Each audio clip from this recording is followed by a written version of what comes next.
Surat airport પર એક મોટી ઘટના ઘટતા રહી ગઈ હતી। ઇમિગ્રેશન વેળાએ વ્યક્તિ બનાવટી પાસપોર્ટ સાથે પકડાતા તપાસ વધુ સખ્ત કરી દેવામાં આવી છે। ખાસ કરી અને સુરત એરપોર્ટ પર પોર્ટુગલનો બનાવટી પાસપોર્ટ બનાવી એક વિદેશી પ્રવાસ કરવાના મનસૂબા સાથે એક શખ્સ ઘૂસી આવ્યો હતો।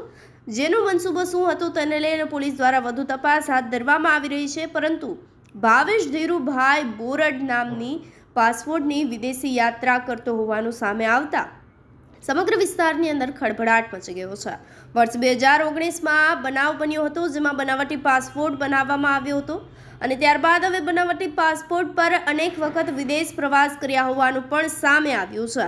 ડુમસ પોલીસે ધરપકડ કરી વધુ પૂછપરછ હાથ ધરી છે। પોલીસે બનાવટી પાસપોર્ટ જપ્ત કર્યો છે। બનાવટી પાસપોર્ટ ક્યાંથી બનાવવામાં આવ્યો, કોની પાસેથી મેળવવામાં આવ્યો તેને લઈ વધુ તપાસ હાથ ધરવામાં આવી છે। તપાસમાં મોટા ખુલાસા થવાની શક્યતાઓ પણ થઈ રહી છે, કારણ કે એક પોર્ટુગલનો બનાવટી પાસપોર્ટ બનાવી અને વિદેશ પ્રવાસ કરવો એ કોઈ સામાન્ય બાબત નથી, જેને લઈ આ વ્યક્તિ જે છે તે ભૂતકાળમાં આ વ્યક્તિ કેટલી વાર વિદેશ પ્રવાસ કરીને આવી ચૂક્યો છે અને તે દરમિયાન તેણે જે છે તે ગેરકાયદેસર કાર્યવાહી કરેલી છે કે કેમ તે દિશામાં પોલીસે વધુ તપાસના ચક્રો ગતિમાન કર્યા છે।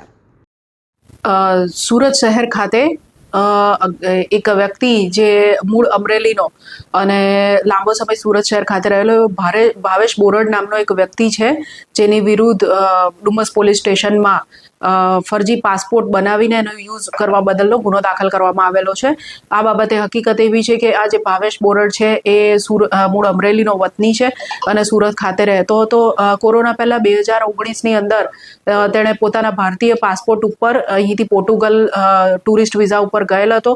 ત્યારબાદ ટુરિસ્ટ વિઝા પૂરા થયા પછી તે લિસ્બન ખાતે રોકાઈ ગયો અને ભારત પરત આવેલ ન હતો। જે પોર્ટુગલમાં રોકાયો તે સમયગાળા દરમિયાન તેણે ખોટા પુરાવા ઊભા કરી અને પોર્ટુગલનો ખોટા ડોક્યુમેન્ટ્સના આધારે પોર્ટુગલનો ત્યાંનું આઈડેન્ટિટી કાર્ડ અને પાસપોર્ટ કલ્પેશ બામણિયા કમલેશ કુમાર રતિલાલના નામે બનાવેલ હતો અને એ જે ડુપ્લિકેટ ખોટો પાસપોર્ટ છે, ફેક પાસપોર્ટ, એનો ઉપયોગ કરીને મુસાફરી કરતો હતો।